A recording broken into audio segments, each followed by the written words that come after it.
Have you ever felt the moment of emotional catastrophe?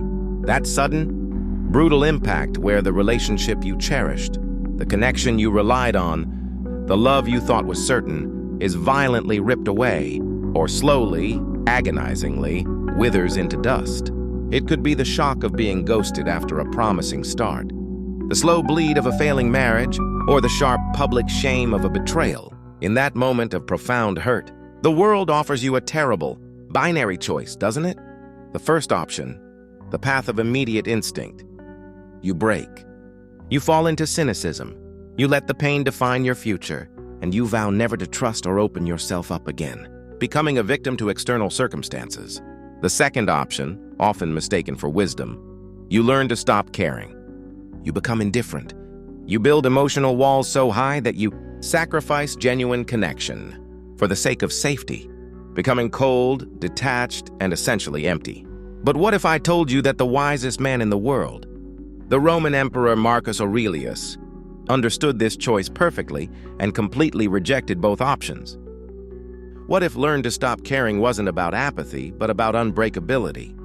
What if it meant cultivating a kind of inner sovereignty over your own heart, a resilience so profound that you could love fiercely and deeply, yet remain immune to the irrational drama, the selfishness, and the ultimate impermanence of all things outside of you? Today, we're not just talking about surviving heartbreak. We're talking about building a heart that is rejection-proof, resilient, and ready for true, unburdened love. Intro, context, and the challenge. Host.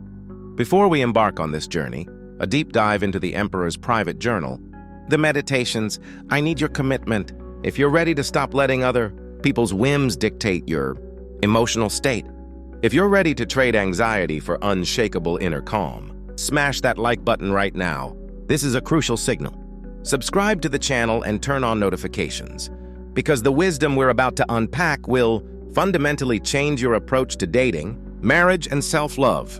And listen closely, you must commit to watching this entire video. I know it's a deep session, but the Stoic path is cumulative. We're building a fortress brick by philosophical brick. Skip a suggestion, and you miss a crucial supporting pillar. This is the ultimate conversation that stops you from breaking and teaches you to love wisely. Let's start the story in Rome. The story of the philosopher emperor and the crucible of love. Host. To truly appreciate the brutal, practical wisdom of these 10 suggestions, you must understand the man who wrote them. Imagine Marcus Aurelius, the most powerful man on earth, yet writing only for himself in the quiet solitude of his war camps. He wasn't a poet musing on courtship. He was a wartime leader, dealing with plagues, barbarian invasions, and political treachery. His life was chaos. His goal was inner order, and his most personal test? His relationship with his wife, Faustina the Younger. Their marriage lasted 30 years, producing 13 children. By any measure, it was a central pillar of his life. Yet imagine the emotional reality, the public murmurs, the historical rumors of her countless infidelities, with gladiators, soldiers, and even conspirators.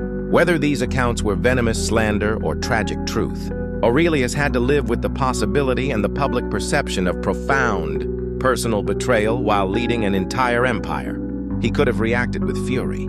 He could have exiled her. He could have let his power crush her and let the pain devour him. Instead, he turned to his journal, determined not to let another person's potentially flawed choices destroy his virtue. The meditations became his playbook for apatheia. Not apathy, but a rational, serene mind free from emotional disturbance. He needed rules to love his wife as a duty, as a companion, but absolutely refused to let her actions hold the ransom of his inner peace. These 10 suggestions are his self-command, translated for your modern love life.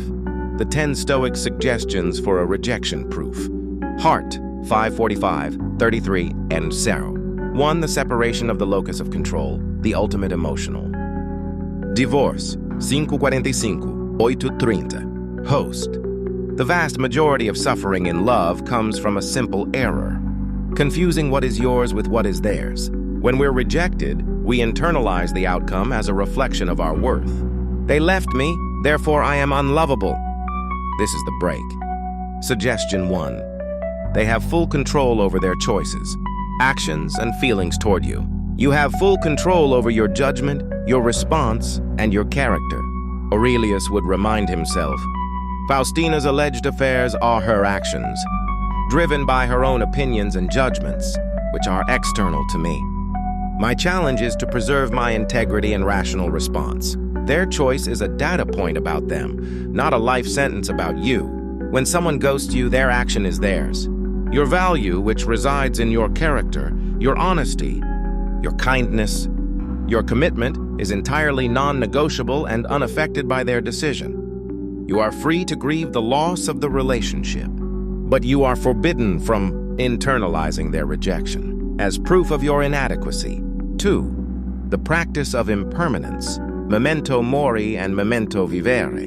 Host. Why does the end of a beautiful love hurt so much? Because we treat fleeting joy as a guaranteed permanent possession. We hold too tight. The Stoics were experts in letting go, not through apathy, but through radical realism. Suggestion 2. Practice. Premeditatio malorum, the premeditation of harm or misfortune, to cherish the present and prepare the mind for loss. This is a profound act of appreciation. When you are sharing a perfect moment with your partner, Aurelius advises you to whisper to yourself, "This is transient. This can and will end."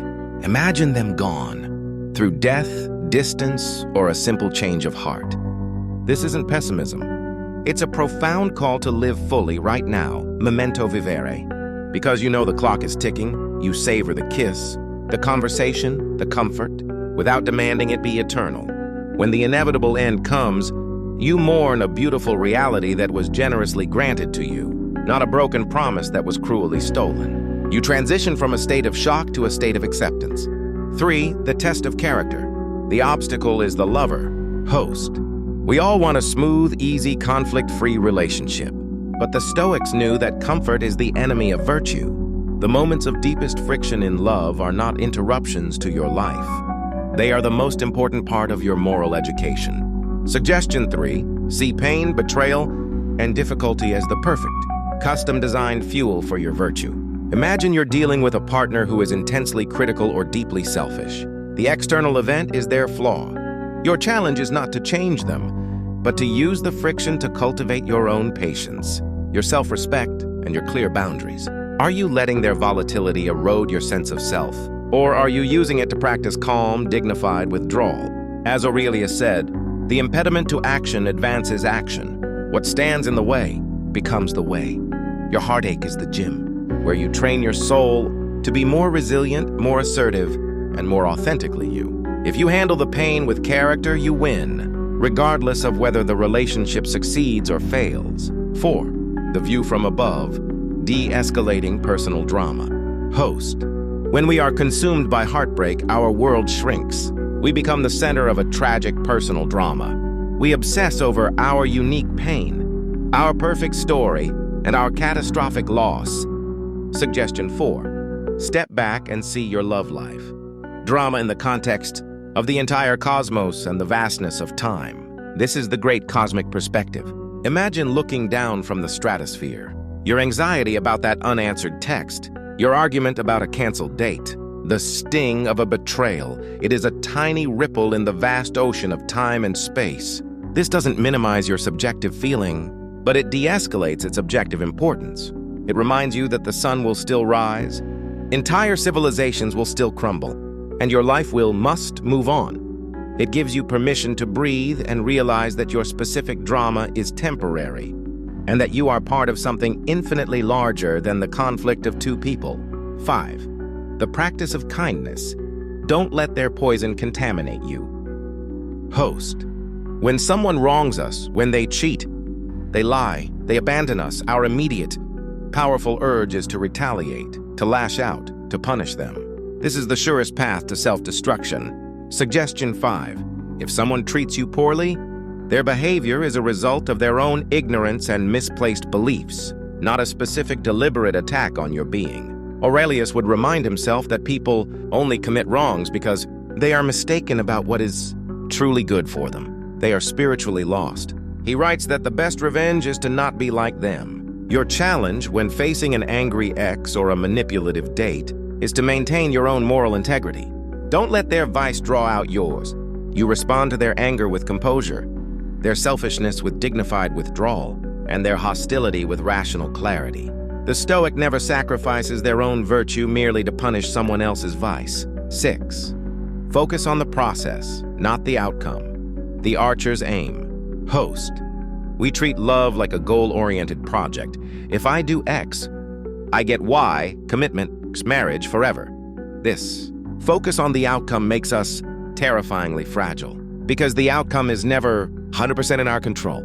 Suggestion 6. Your work is to shoot the arrow well. The wind and the target are up to fate, or the other person's free will.